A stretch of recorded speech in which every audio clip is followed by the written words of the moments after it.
சிறந்த முதலீடு என்ற தலைப்பிலிடம் சிறந்த முதலீடு அப்படின்றத விட புத்திசாலித்தனமான முதலீடு அப்படின்றதுதான் பொருத்தமாக இருக்கணும். ஏனென்றால் நித்தியமான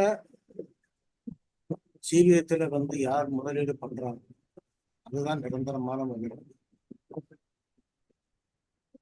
சுய மேன்மைக்காகவும் உலகத்தினுடைய மேன்மைக்காகவும் செய்யக்கூடிய முதலீடுகள் எல்லாமே அனித்தியமாகிறார்கள். அதனாலதான் சிறந்த முதலீடு என்னன்றத இன்றைக்கு நம்ம பார்த்துக்கோங்க. இந்த சிறந்த முதலீடை செய்வதற்கு ஒரு தீர்மானம் நமக்கு செய்ய வேண்டியது. தீர்மானத்தை எடுப்பதில் தான் முதலீடு நம்ம சிறந்ததாக நம்ம செய்யணும்.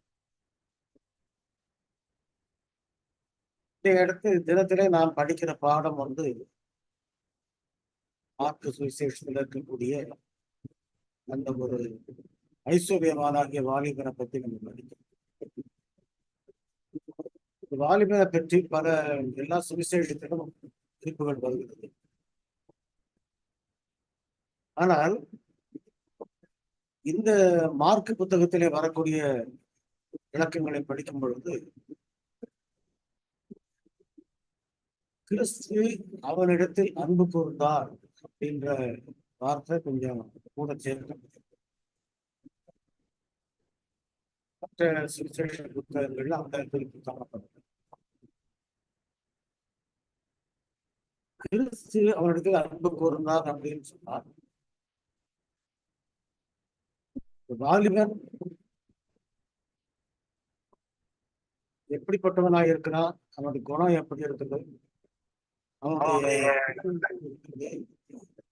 இது எல்லாமே கிறிஸ்து பார்க்கிறார், கிறிஸ்துக்கு தெரியும்.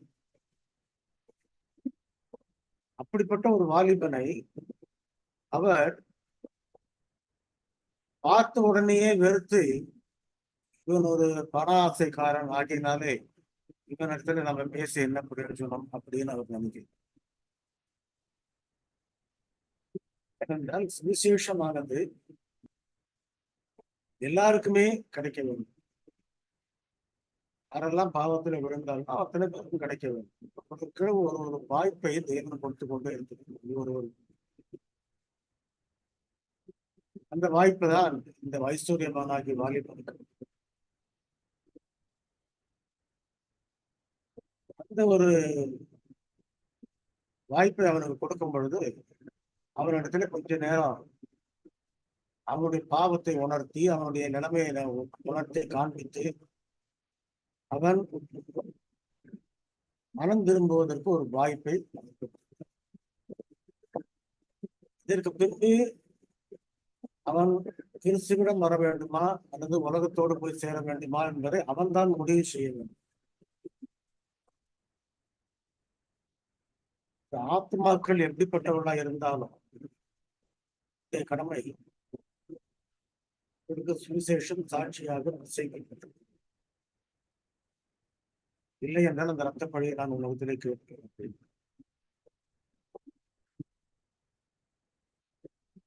இந்த வாலிபனுக்கு இயேசு கிறிஸ்துவை அவன் எப்படி பார்க்கிறோம்,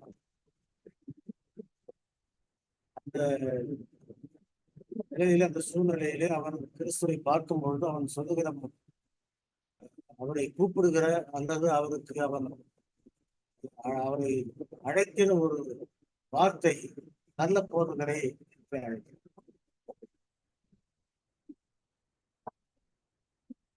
நல்ல போதகரே என்று அழைக்கும் போது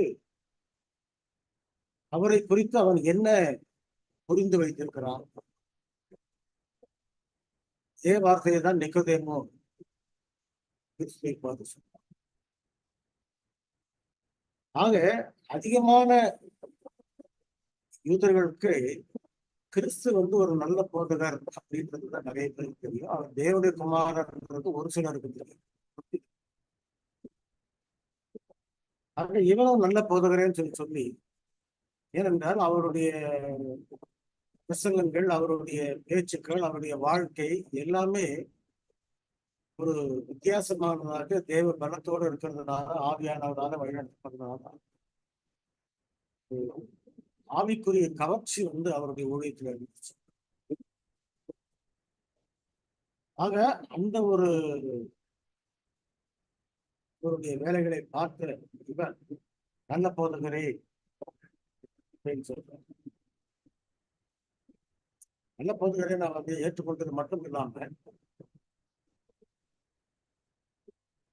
அதுக்கு பிறகு அவர் இடத்துல பேசும் பொழுது முழங்கால் படியிட்டு அண்டியிட்டு தான் அவன் பேசுகிறான். அப்படி என்றால் சாதாரணமாக போதகர் மட்டும் சொல்லல, அவரை பார்த்து எப்படி அவன் பார்க்கிறான் என்றால், நல்ல போதகர் மட்டுமல்ல, ஒரு வித்தியாசமான தேவ பலத்தினாலே வழிநடத்தப்படக்கூடிய ஒரு கிறிஸ்து அப்படின்றது மட்டும் அவனுக்கு நல்லா தெரிஞ்சது. ஆகையினாலே அவனுடைய பக்தியானது, அவனுடைய பணிவு எந்த விதத்திலும் குறையில்லாதபடிக்கு முழங்கால்கள் போட்டு அவரிடத்திலே பேசினார்.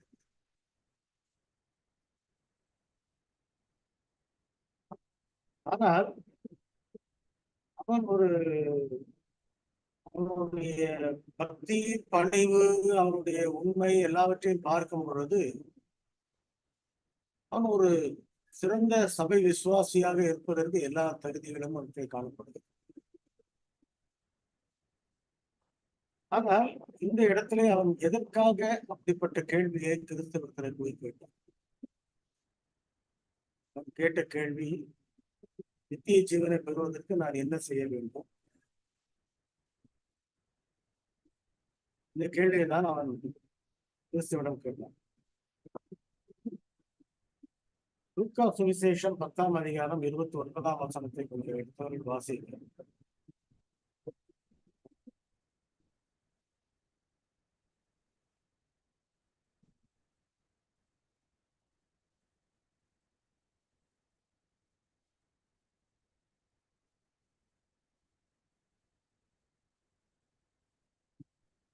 வசனம் சொல்லுங்க. 29. லூக்கா 10:29.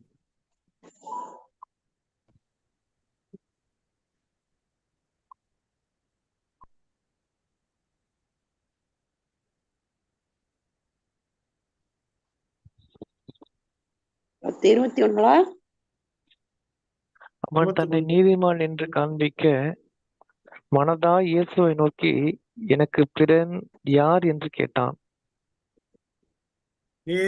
ஐஸ்வர்யனுடைய சம்பவம் தான் லூக்காவில் கொடுக்கப்பட்ட இந்த வசனத்தை நம்ம பார்க்கும் பொழுது அவனுடைய நோக்கம் தன்னை நீதிமான் என்று காண்பிக்கும்படி, ஜீவனை பெறுவதற்கு நான் என்ன செய்ய வேண்டும் என்ற கேள்வியை கேட்கும் பொழுது அவனுக்கு நித்திய ஜீவனை பெற வேண்டும் அப்படின்ற வாஞ்சை இருக்கிறதா, அல்லது அநித்தியமான அந்த உலகத்தை விட்டு அவன் நித்தியமாக ஜீவிக்க வேண்டும் என்று அவன் விரும்புகிறானா, அல்லது பாவத்தை வெறுத்து நீதியை இருக்கிறானா, இதெல்லாமே அவனுக்கு காணப்படுது. அவனுடைய உள்நோக்கம் தன்னை நீதிமானாக காண்பிப்பதற்கு.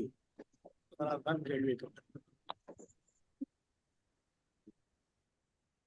நாம வேதாகமத்துக்கு அடுத்த கேள்விகளை கேட்பது தவறு கிடையாது. கேட்பதனாலதான் விசுவாசம் பெறப்படும் அப்படின்னு. விசுவாசம் கேள்வியினால. அப்படிப்பட்ட காரியங்களை நம்ம கேட்கும் பொழுது எந்த பொது இடத்திலும் சரி, எல்லா இடத்திலும் சரி, நாம் எதற்காக கேட்கிறோம், ஏன் நம்ம அந்த கேள்வியை கேட்கிறோம், இந்த நுண் நோக்கத்தை தேவன் காண்கிறவரை. ஒரு பெரிய ஐஸ்வர்யவான், மிகுந்த ஆசை உள்ளவன் என்று சொல்லப்பட்டிருக்கிறது. இவன் எதற்காக இந்த கேள்வியை கேட்டான் என்றால், லூக்காவிலே சொல்லப்பட்ட வசனத்தின்படி அவனுடைய உள்நோக்கம் தன்னை நீதிவான் என்பது காண்பிக்கும்.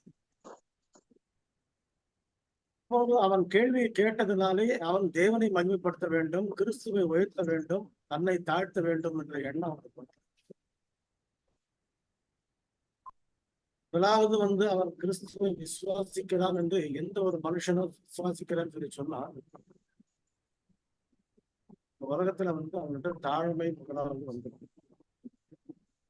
தாழ்மையின் குணம் அவனுக்குள்ள வரலன்னு சொன்னா இன்னும் அவன் கிறிஸ்துவ பார்க்கணும் தான். இந்த இடத்துல நாம என்ன பார்க்கிறோம்? அவன் தாழ்மை இல்லை அவன்கிட்ட. அதனால அவன் என்ன செய்யறான்னு சொன்னா, அவனுடைய நோக்கம் உள்நோக்கம் என்ன? தன்னை நீதிமான் என்று காண்பிக்கிறது. தன்னை மேன்மைப்படுத்துகிறவன் தன்னை மேன்மைப்படுத்துகிறவன். ஆகையினால பரிசுத்த ஆவியானவரிடத்துல வேலை செய்யும். பரிசுத்த ஆவி வேலை செய்யலனாலும் மேற்கொண்டு அவனிடத்துல பரிசுத்த ஆவி வேலை செய்ய வைக்க வேண்டும் என்பதற்காக தான் கிறிஸ்து இப்போது உழைத்துக் கொண்டிருக்கிறார்.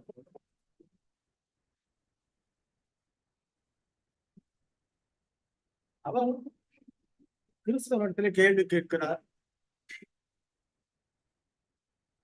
நித்திய ஜீவனை பெறுவதற்கு நான் என்ன செய்ய வேண்டும் என்று அவன் கேட்ட கேள்விக்கு அவன் தான் சொல்லுகிறார், நியாயப்பிரமாணத்திலே நீ என்ன அறிந்திருக்கிறார்? அவன் சொன்ன பதிலை பார்க்கும் பொழுது ஒரு நல்ல தெளிவான பதிலை அவன் கொடுக்கிறான். என்ன பதிலை கொடுக்கிறான்? உன்னிடத்திலே நீ அன்பு கூறுவது போல பிறரிடம் அன்பு கூறுவாயாக. தேவநாய கர்த்தத்திலே முழு இதயத்தோடும் முழு மனதோடும் முழு ஆத்மாவோடும் அன்பு கூறுவாயாக என்று எழுதி. அவன் சொன்ன பதில் ஒரு தெளிவான பதில். 10 கற்பனைகளில் இருக்கக்கூடிய 10 கற்பனைகளையும் சரியாக 4 கற்பனை தேவனுக்குரியது, 6 கற்பனை மனுஷனுக்குரியது என்று சொல்லி நன்றாக ஆராய்ந்து பார்த்தவனாக இருக்கிறார். அதை படித்ததனாலே தெரிந்து கொண்டதுனாலே அந்த பதிலை அவன் சொல்லி பதிலை கேட்ட உடனே கிறிஸ்துவ என்ன சொல்லுகிறார் என்றால், நீ சரியாக சொன்னாய் என்ன சொல்றாரு. அவனுடைய கேட்ட கேள்விக்கு அவன் சொல்லுகிற பதிலை பார்த்தால் அவன் இடத்துல இருக்கக்கூடிய வேத அறிவு, வேத ஞானம் எந்த விதத்திலும் குறையப்படும்.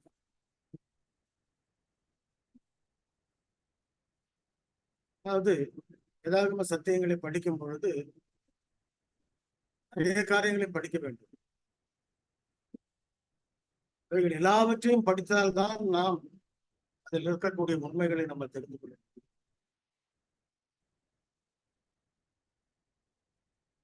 இந்த வேதாகமத்தை நம்ம படிக்கும் போது நமக்கு சரித்திரம் தெரியணும், விஞ்ஞானம் தெரியணும், கணிதம் தெரியணும், ஆனசாஸ்திரம் தெரியணும். இப்படி போன்ற அநேக காரியங்களை நாம் தெரிந்து கொள்வதா இருக்கிறபடியாலே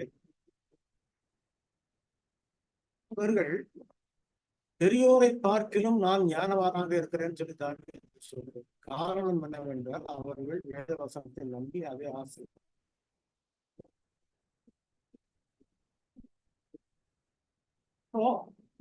ஆண்டவர் அவன்கிட்ட கேட்ட கேள்விக்கு அவன் சொன்ன பதில் நல்ல வேத ஆராய்ச்சியார், இல்ல தியாலஜியார்.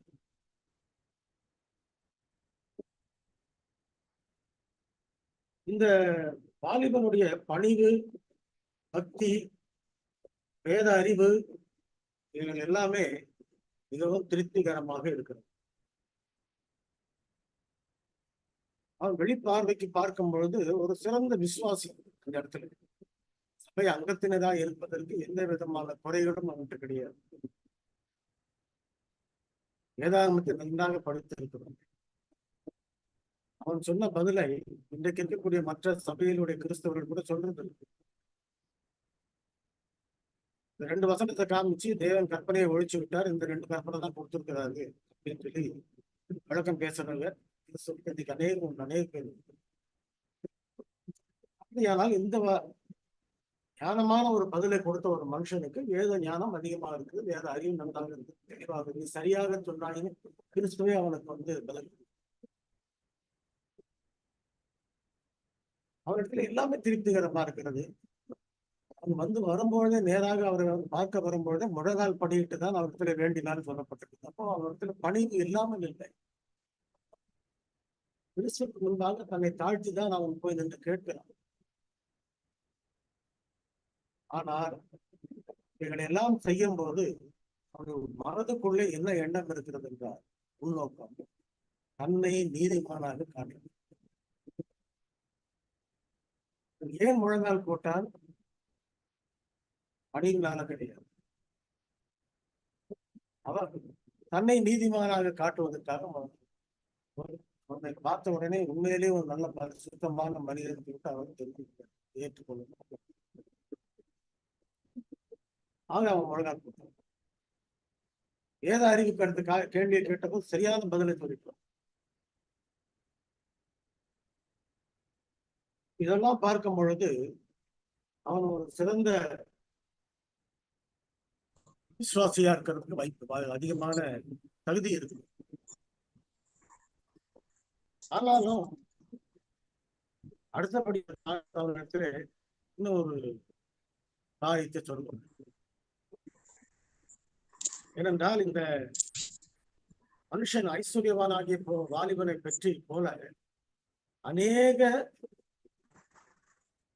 நபர்களை, அநேக கிறிஸ்தவர்களை, பெயர் கிறிஸ்தவர்களை உலகம் பார்க்கிற விதத்துக்கும் கிறிஸ்து பார்க்கிற விதத்துக்கும் வித்தியாசம் நிறைய.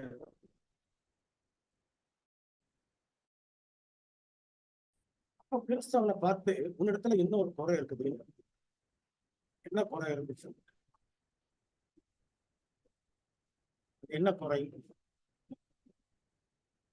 அவன் வந்து மனம் திரும்பினவனா இருக்கிறாங்க, விசுவாசிய, கற்பனைகளை கை கொள்ளுகிறவனா?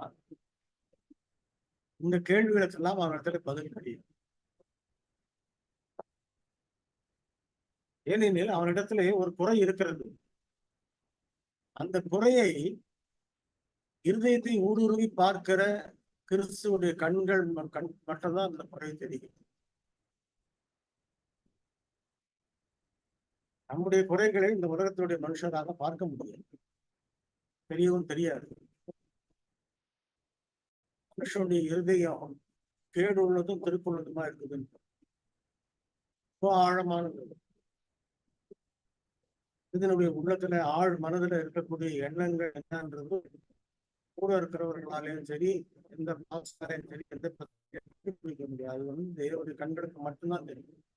இருதயத்தின் உள்ளந்தெரியங்களை ஆராய்ந்து தெரிகிறது. அவருடைய பார்வைக்கு இந்த வாலிபன் இடத்துல ஒரு குறை காணப்படுகிறது. என்ன குறை அது? குறையை அவனுக்கு உணர்த்தி காட்டணும். இப்போது அவனுக்கு ஒரு வாய்ப்பு கொடுத்திருக்கிறார். மனம் திரும்புவதற்கும் சத்தியத்தை ஏற்றுக்கொள்வதற்கும் ஒரு வாய்ப்பு கொடுத்திருக்கிறார். அந்த வாய்ப்பு நிமித்தமாக இதுவரையிலும் அவனுடைய இருதயத்திலே பரிசுத்த ஆவியானவர் பேசவில்லை. இப்பொழுது பரிசுத்த ஆவியானவர் பேசிக்கொண்டிருக்கிறார்.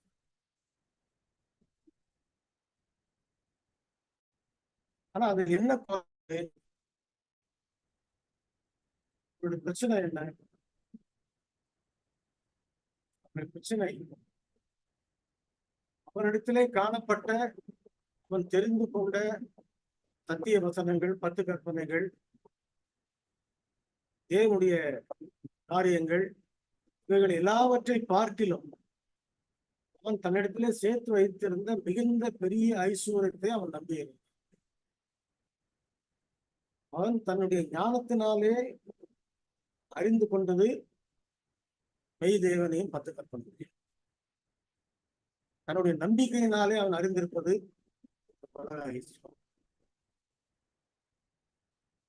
இதுதான் இன்னைக்கு இருக்கக்கூடிய கிறிஸ்தவர்கள் மத்தியில இருக்கக்கூடிய ஒரு பெரிய மோசமான ஆவிக்குரிய நிலை. இந்த வாலிபனிடத்திலே இருந்த நம்பிக்கை, அவன் தேவனை நம்பவில்லை, நித்தியத்தை நம்பவில்லை. எதையும் நம்பாதவனுக்கு அவனுக்கு அதுல வாஞ்சையும் கிடையாது, அதுல ஆர்வமும் கிடையாது. ஆனால் அப்படிப்பட்டவன் ஏன் நித்திய ஜீவன் என்றா நித்திய ஜீவனை பெற என்ன செய்ய வேண்டும் கேட்பான். ஏற்கனவே பார்த்துட்டோம். அதுதான் கேட்டதுக்கு காரணம் அவன் தன்னை நீதிமானாக காட்டுவான். நம்ம தெய்வத்துல கேள்வி கேட்கிறோம், ஆலயத்துல கேள்வி கேட்கிறோம், ஓய்நாட்டு பாடத்துல நடத்தும் போது கேள்வி கேட்கிறோம். ஆனால் கேள்வியோட உள்நோக்கத்தை மற்றவர்களுக்கு தெரியாது. நம்முடைய உள்நோக்கம் என்னன்றது தேவனுக்கு வாஞ்சை என்ன, நம்முடைய ஆர்வம் என்ன, நம்முடைய ஆசைகள் என்ன, நம்முடைய உள்நோக்கம் என்ன. ஆகையினாலே நம்ம என்ன பார்க்கிறோம் என்றால், இவ்வளவுத்தையும் பார்க்கும் பொழுது அந்த ஐஸ்வர்யவானுடைய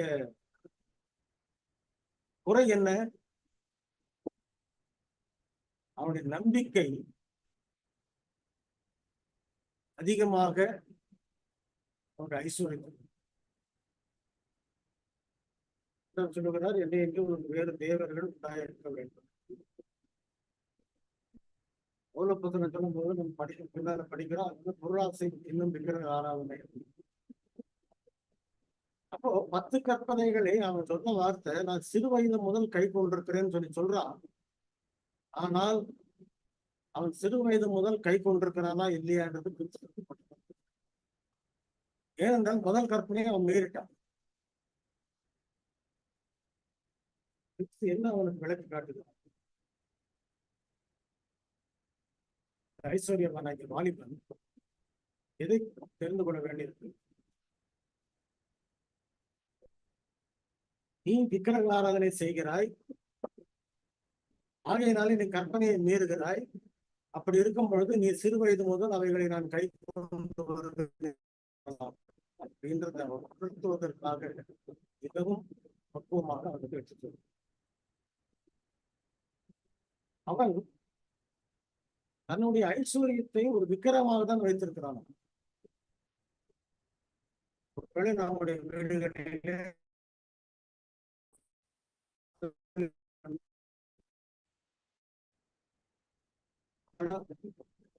கற்பனை ஒழியவில்லை என்று வாதம் செய்கிறவர்களாக கூட நம்ம.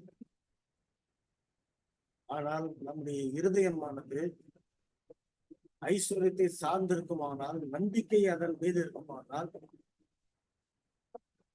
தேவனையும் வானத்தையும் பூமியும் உண்டாக்கின கர்த்தரை நாம் நம்பாத படிக்க இருப்போமானால் நாமும் விக்கிரகராக இருப்போம்.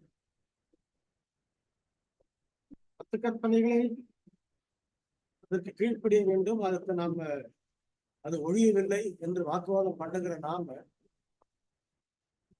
அந்த கற்பனைகளுக்கெல்லாம் நாம் கீழ்ப்படுகிறோமா இல்லையான்னு சொல்லிட்டு கொஞ்சம் கூர்ந்து கவனித்து பார்ப்போமானால் நாமே அதை மீறுவர்களாக இருக்கும். அதுதான் இந்த வாலிபன் செய்தான்.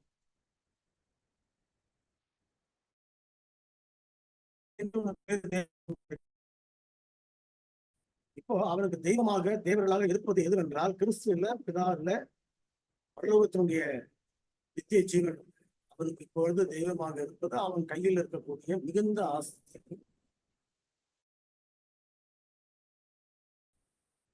ஆனாலும் அவன் அப்படி வந்துட்டாக்க அவனுக்கு கொடுக்கப்பட்ட வாய்ப்பை அவன் பெறாமல் இருக்கும். ஆகையினாலே அவனுக்கு ஒரு வாய்ப்பு கொடுக்க வேண்டும், என்ன ரட்சிக்க என்று ஒரு வாய்ப்பு. இந்த வாய்ப்பை அவன் காதில் வாங்கும் பொழுது அதற்கு ஏற்ற ஒரு முடிவை அவன் தான் தீர்மானிக்க வேண்டும். அந்த தீர்மானத்திலே அவன் எப்படி தீர்மானம் பண்ணுகிறானோ அதை பொறுத்துதான் அவனுடைய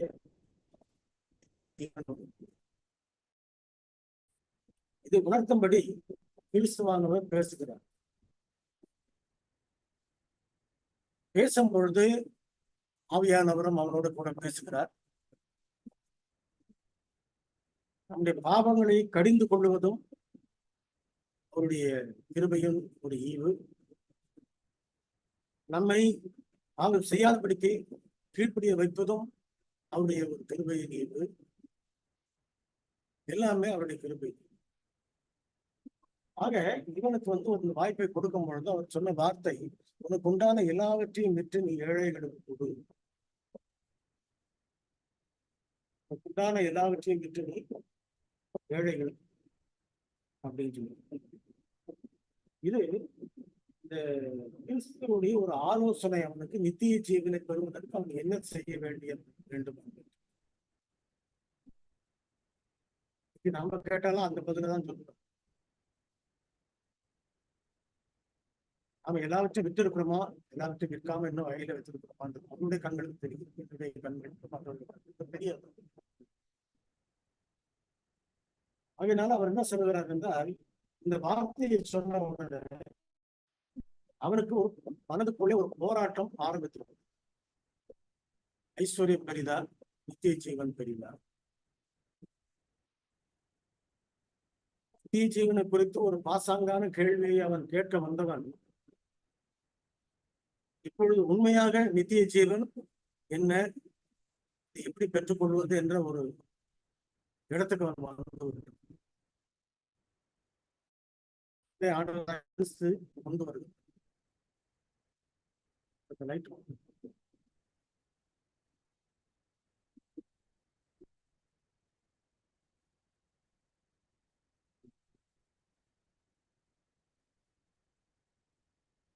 ஜீவனை குறித்து அவன் தெரிந்து கொள்ளும். இந்த வார்த்தையை சொன்ன உடனே போராட்டத்திலே பெரிய தீர்மானத்தை அவன் வாழ்க்கையிலே எதை நாம் அதிகமாக நம்பி இருக்கிறோமோ, எதை அதிகமாக நாம பெரிதாக நினைத்துக் கொண்டிருக்கிறோம், அதை மட்டும் தான் நாம் விடாமல் பிடித்துக் கொள்கிறோம்.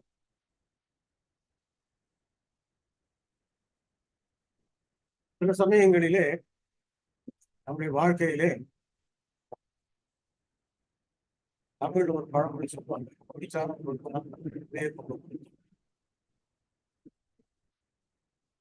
அப்படி விழுகிறவன் மேல இருந்து விழுகிறவன் முடிய கொம்ப பிடிச்சா தப்பிச்சிருக்கான். அதே முருக கொம்ப பிடிச்சானாக்க ஆக அந்த எந்த கொம்பை பிடிக்க வேண்டும் என்று அவன் தான் தீர்மானிக்க வேண்டும். நெருக்கடியான சூழ்நிலையிலே இருக்கக்கூடிய மரங்களிலே அவர் எதை பிடிக்க வேண்டும், அவரே ஒரு புத்திசாலித்தனமான தீர்மானத்தை எடுக்கிறார். ஆனால் ஆவிக்குரிய ஜீவியத்திலும் நித்திய வாழ்க்கையை, நித்திய ஜீவனை பெறுவதில் புத்திசாலித்தனமான தீர்மானத்தை எடுப்பதில்லை. நித்தியமாக நாம் இருப்பதற்கு என்ன வழி என்பதற்குரிய வழியை அவன் பார்க்க முடியும். உலகத்தினுடைய வாழ்க்கையில நமக்கு இருந்தால் போதும், உலகத்தினுடைய மதிப்பு நமக்கு இருந்தால் போதும், உலகத்தினுடைய அந்தஸ்து நமக்கு இருந்தால் போதும், கவலை. அப்படிப்பட்ட வாழ்க்கை தான் அவன் இடத்துல காணும். இன்றைக்கு இருக்கக்கூடிய பேர் கிறிஸ்தவர்கள் அப்படின்றதுக்கு ஒரு பெரிய எடுத்துக்காட்டு. அவன் என்ன சொல்லுகிறான், இந்த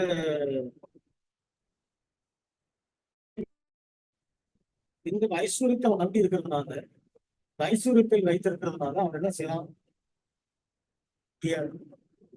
அவன் தீர்மானம் பண்ண என்ன தீர்மானம் பண்ணான், அந்த வாலிபன் மிகுந்த ஐஸ்வர்யம் ஆசை உள்ளவனா இருந்தபடி கொஞ்சம் ஆசை இருந்தாலே அது இந்த ஆசைன்னு சொன்ன போது அளவு கடந்த ஒரு ஐஸ்வர்யம், ஐஸ்வர்யத்துக்கு அந்த ஆசையை அவன் எப்படி சேர்த்தான்னு தெரியாது. ஐஸ்வர்யத்தை அவன் எப்படி அவன் பெற்றுக்கொண்டான்றது அவனுக்கு தெரியும். ஆனா அவன் என்ன நினைச்சிருப்பான்னு சொன்னாக்க, நான் உண்மையா கடவுளுடைய கத்தல் கொண்டு எனக்கு கீழ்படிச்சிட்டு இருக்கேன், சிறு வயது முதல் கொண்டு நான் கீழ்படுகிறதுனால கடவுள் என்னை ஆசீர்வதிச்சிருக்கான் தான் சொல்றேன். ஆனால் அப்படிப்பட்ட இருதயம் உள்ளவனுக்கு தேவன் ஒருபோதும் ஐஸ்வர்யத்தை கொடுக்கிறதே. ஆனால் அந்த ஐஸ்வர்யத்தை அவர்கள் எப்படி பெற்றுக் கொடுக்கிறார்கள், தன்னுடைய சொந்த பலத்தினாலே, சொந்த உழைப்பு, சொந்த ஒரு வழிகளினாலே, அநியாயத்தினாலே, தீமைகளாலே தான் பெற்றுக் கொடுக்கிறார்.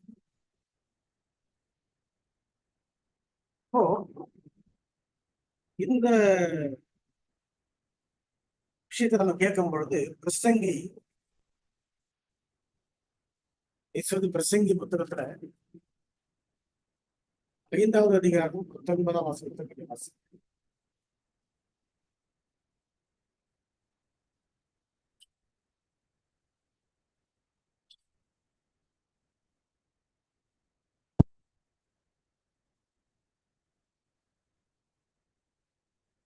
5வது அதிகாரம் 19ஆம் வசனம்.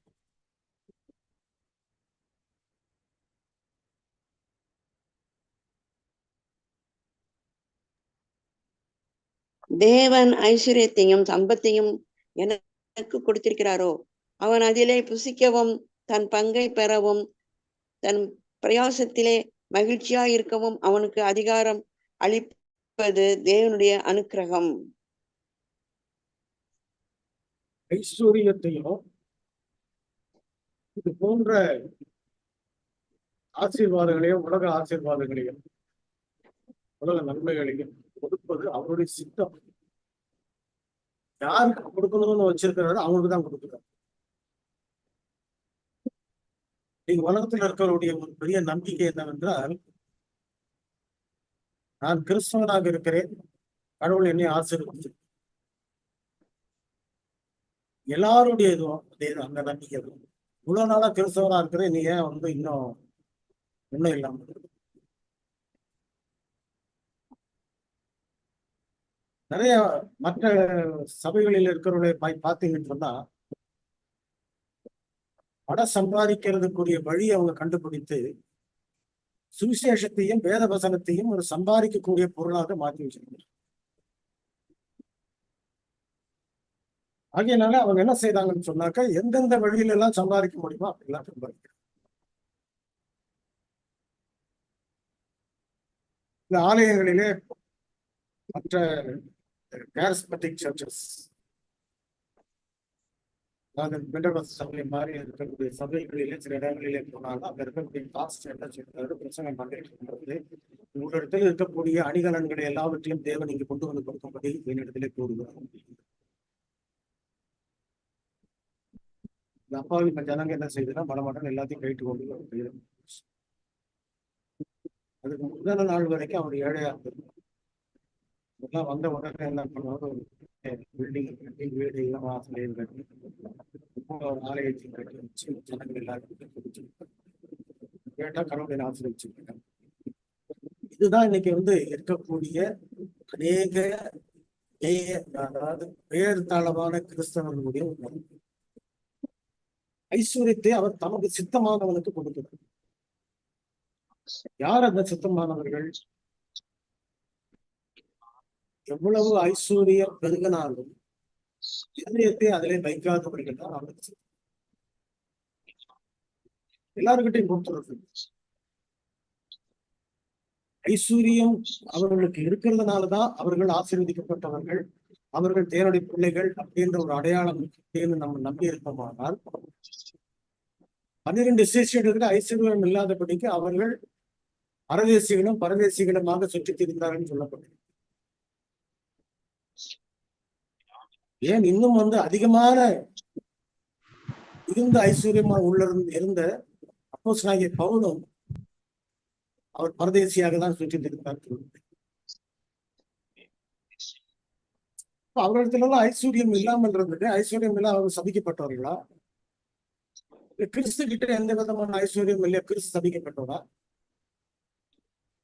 இதெல்லாம் நம்ம பார்க்கணும். ஆக ஒரு பொதுவான நோக்கம், ஐஸ்வர்யம் என்னிடத்துல இல்லை, ஆகையினால தேவன் என்னை கைவிட்டிருக்கிறார் அப்படின்ற எண்ணம் வரணும். ஒரு காரியம் மட்டும் நிச்சயம், நமக்கு அவர் கொடுத்திருக்கிற வாக்கு தத்துவம், அப்பமும் தண்ணீரும் உனக்கு கொடுக்கப்படும், உண்ணவும் ஒடுக்கவும் இருந்தால் அதுவே நமக்கு போதும் என்று இருக்க கடவுள். செல்ஃப் கண்டென்ட் போதும் என்று மனதோடு கூடிய தேவன்.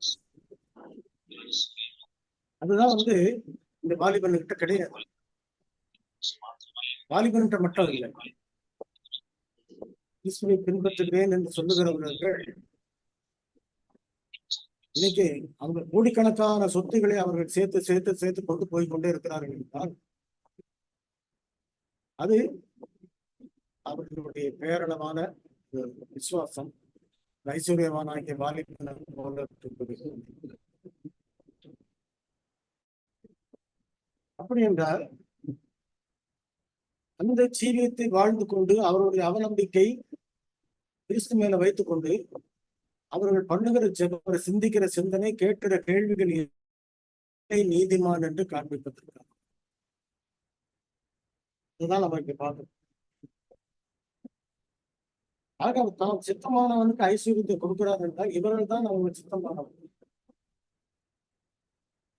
யோபுவும் ஆபிரகாமும் அப்படிப்பட்டவர்கள் தான். அதனால்தான் அவங்க கிட்ட சித்தத்தை கொடுத்தார், ஐஸ்வர்யத்தை கொடுத்தார். ஆனா மத்தேயு, மார்க்கு, லூக்கா, யோவான் போன்ற சீஷர்களும் அவர்களுக்கெல்லாம் சத்திய ஐஸ்வர்யத்தை கொடுக்கல. ஏன் கொடுக்கல அவர்களுக்கு? இவர்களுக்கு கொடுக்கப்பட்ட வேலை வேற, இவர்களுக்கு கொடுக்கப்பட்ட பணி வேற. ஒருவனுக்கு ஆண்டவர் தேவன் ஐஸ்வர்யத்தை கொடுக்கிறார் என்றால் ஏன் கொடுக்கிறார்? அம்மையார் ரொம்ப தெளிவா எழுதுறாங்க சபைகளுக்கான புத்தகத்திலே. அவர் ஐஸ்வர்யத்தை கொடுப்பது அவருடைய ஊழியத்தை தாங்குவதற்காக. நாம ஒரு உத்திராணக்காரர்களாக நம்ம இடத்துல ஒப்படைத்திருக்கிறார். நமக்குரியது என்ன? இருக்க இடம், உணவு, தான் நமக்குரியது. ஒரு வீடு இருந்தாக்க அதுல தப்புன்னு ஆண்டவர் சொல்லுங்க. நம்ம யாரும் அதை எழுதுறாங்க. இருப்பதற்கு ஒரு வீடும் சின்ன தோட்டமும் இருக்கும்போது தான் அது ஒரு பெரிய ஆசீர்வாதம். ஆனா எனக்கு ஒரு வீடு பத்தாது, இன்னொரு வீடு வேணும், அந்த தெருவில் இருக்க வேணும், இங்க வீடு இருக்கிற வேணும், அது வேணும், இது வேணும்னு சொல்லி சேர்த்துக்கிட்டே போனோம்னா வீட்டுக்கான வீடு, சொத்து மேல சொத்து, ஐஸ்வர்யத்தின் மேல ஐஸ்வர்யம் சேர்த்துக்கிட்டே போனோம்னு சொன்னாக்க அது இருதயமானது அங்க இருக்குது. ஆனால் அவ்வளவு ஆசைகளை வைத்திருந்த கீழ்த்திசை தேசங்களிலேயே பெரிய ஐஸ்வர்யவானாக இருந்த யோபுடைய இறுதியும் அங்க இல்லை. ஒவ்வொரு நாளும் நம்ம தன்னுடைய பிள்ளைகளுக்காகவும் தன் குடும்பத்திற்காகவும் பலி செலுத்தி கொண்டு அவர் தேவனிடத்திலே நெருங்கி ஜீவிக்கும். ஆபிரகாம் நிறைய பேர் என்ன சொல்றாங்கன்னு சொன்னாக்க, வேதத்துக்கு விளக்கம் கொடுக்கும் பொழுது தங்களுடைய ஐஸ்வர்யம் பெருகிட்டு போறதுக்காக வேண்டி அதிகமாக பணம் சேர்ப்பதற்கு அவங்க பிரயாசப்பட்டு அவர்கள் உதாரணம் காட்டுவது எது என்றால், ஆபிரகாம் வாழ்க்கைக்கு ஆபிரகாம் பெரிய பணக்காரரா இருந்தாரு, யோபு பெரிய பணக்காரரா இருந்தாரு, அப்ப நாம ஏன் பணக்காரா இருக்கும்? அது அவர் தேவனுடைய சித்தம், அவர்களுக்கு ஐஸ்வர்யத்தை கொடுக்க வேண்டும் என்று வைத்திருந்தார், அவர் கொடுத்தார். அப்படி யோசிக்கிற நாம ஆபிரகாம போக நம்ம கூடாரத்துல இருக்க போறோம், மேல மேல நம்ம வீடுகளை கட்டித்தான் போறோம். ஆக அப்படிப்பட்ட ஒரு இருதயம் ஐஸ்வர்யம் பெருகினாலே இருதயத்தை அதுல வைக்கும். பெருகாம இருக்குன்னு சொல்ல முடியாது. ஏன் அவர் பெருக்கிறார் ஐஸ்வர்யத்தை? ஆபிரகாமுக்கு ஏன் ஐஸ்வர்யத்தை கொடுத்தார்? யோபுக்கு ஏன் ஐஸ்வர்யத்தை கொடுத்தார்? எல்லாருமே வேறொரு ஊழியத்தை தாங்க. ஆபிரகாமை பற்றி சொல்லும் பொழுது அவன் எந்த தேசத்திலேயே அவன் போய் காலடி வைத்தானோ அந்த இடத்திலே இருந்து அவரிடத்துல வேலை செய்த வேலைக்காரர்களுக்கு கூட சத்தியத்தை அவர்களை மறந்திருந்து வைத்திருக்கிறார். அவன் ஊழியத்தில் அவன் குறைவாக இல்லை. கடைசி வரைக்கும் எனக்கு வீடு வேண்டாம், நான் கூடாரத்திலே இருக்கிறேன், அவ்வளவு பெரிய செல்வமா, அவ்வளவு பெரிய ஐஸ்வர்யமா கூடாரத்துல தான். ஆக நம்முடைய ஜீவியம், நம்முடைய குறைகள் என்னன்றது ஆண்டவர் அறிந்திருக்கு. இப்போ இந்த ஒரு நிலைமையை அவர் காண்பித்த போது கிறிஸ்து சொன்னார், ஐஸ்வர்யவான் தேவனுடைய ராஜ்யத்துக்குள்ள பிரவேசிப்பது அரிதா இருக்கும் அப்படின்னு சொல்றதுக்கு சீஷர்கள் அவர்களை கேள்வி என்ன கேள்வி கேட்டார்கள்? அப்படியானால் யார் தேவனுடைய ராஜ்யத்துக்குள்ள பிரவேசிக்கணும்? ஏனென்றால் சீஷருடைய நம்பிக்கை என்னன்னு சொன்னா, ஒரு அறக்குறையான வாழ்க்கை உள்ளவர்கள் கூட போய்விடலாம் பல்லவர் ராஜ்யத்துக்கு அப்படிங்கிறது அவருக்கு.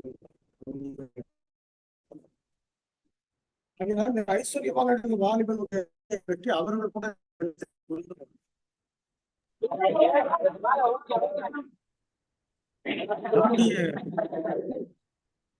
நம்பிக்கை உண்மையில இந்த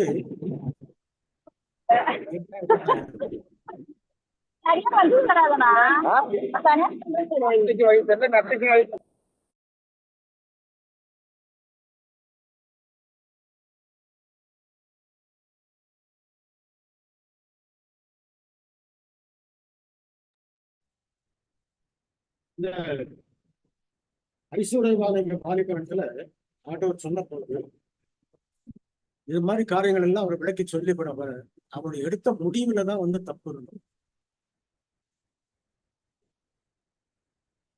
அவருடைய ஆஸ்தி எல்லாவற்றையும் விற்கிறதுக்கு அவன் தயாரா இல்லை. வேதாகத்துல நமக்கு இன்னும் ஒரு உவமை கொடுக்கப்பட்டது. கிறிஸ்து சொன்னது, ஒருவன் விலையேற பெற்ற முத்தை கண்டு தனக்கு உண்டான எல்லாவற்றையும் விற்று அந்த முத்தை அவன் வாங்கினான். முத்து அதாவது இந்த உலகத்துல வந்து நித்திய ஜீவனை உண்மையாக விசுவாசிக்கிறவர்களுக்கு, விரும்புகிறவர்களுக்கு வெளியேற பெற்ற முத்து கிறிஸ்து. அந்த கிறிஸ்துவானவர் உலகத்தினுடைய காரியங்கள் எல்லாவற்றிலும் மேலானவர். அவர்தான் தேவன் ஏற்றுக்கொண்டு விசுவாசிக்கிறவங்க விக்கிரகாராதனை செய்கிறவர்கள். ஆக அவர் என்ன சொல்றாருன்னா, விக்கிரகாராதனை செய்கிறவர்கள் முத்தை வாங்க முடியும். இவர்கள் அந்த முத்தை அவர்கள் என்ன செய்கிறார்கள்? தனக்கு உண்டான எல்லாவற்றையும் விற்றுவிட்டு தான் போய் வாங்குகிறார்கள். அதாவது என்ன செய்ய வேண்டும் என்றால், அவர்களிடத்திலே காணப்படக்கூடிய சுயநலம், கர்வம், மேன்மை, மனமேட்டுமை, பெருமை போன்ற எல்லாவற்றையும் அவர்கள் விட்டுவிட வேண்டும். அதை அவர்கள் விட்ட பிறகுதான் அந்த முத்தை அவர்கள் வாங்க. கிறிஸ்துவ பெறாமல் இருக்கிறான் என்றால் காரணம் என்னவென்றால், தன்னிடத்தில் உள்ளதை விற்காமல் இருக்கிறார்.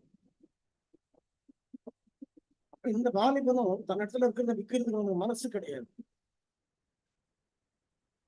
ஆகையினால அவன்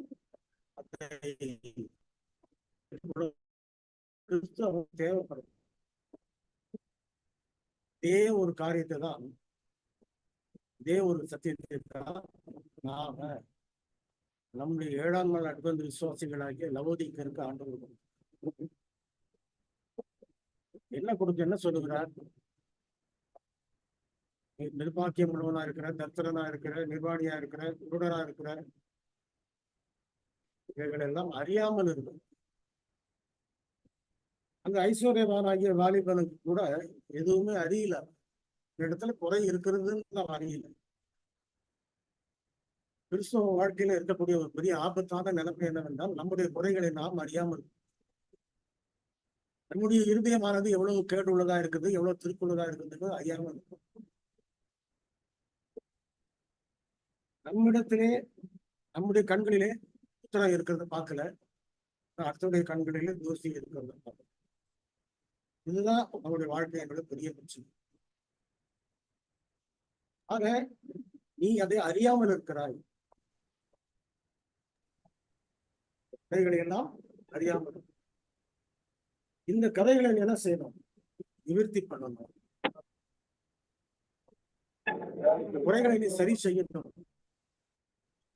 கோயிலுக்கு கொடுக்கப்பட்ட ஆலோசனையும் ஐஸ்வர்யமான வாலிபனுக்கு கொடுக்கப்பட்ட ஆலோசனையும் ஒரே ஆலோசனை.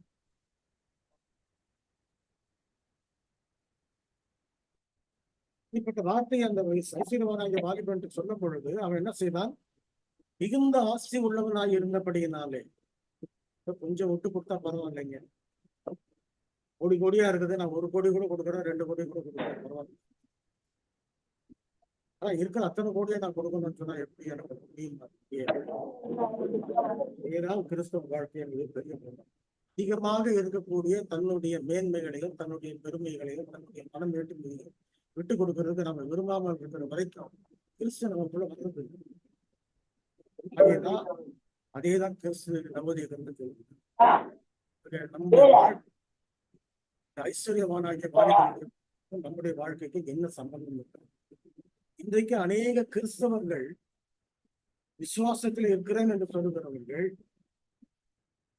ஆண்டவர் அவரிடத்தில் இதே வார்த்தையை தான் சொல்லிக் கொண்டிருக்கிறார். உண்டான எல்லாவற்றையும் விட்டு நீ ஏழைகளுக்கு கொடுத்து உன் பொக்கிஷத்தை நீ பரலோகத்துல சேர்த்து வை.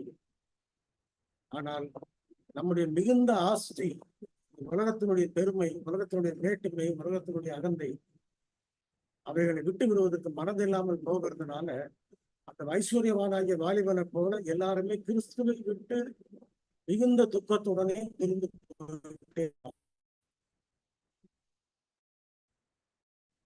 இப்படிப்பட்ட ஆலோசனை தேவன் நம்மிடத்தில் கொடுக்கும்போது நாம் எப்படிப்பட்ட முடிவு எடுக்க போகிறோம்? நாம் எடுக்கிற முடிவை பொறுத்துதான் நம்முடைய நித்திய ஜீவன் நமக்கு உறுதிப்படுத்தும். தேவன் தாமே அப்படிப்பட்ட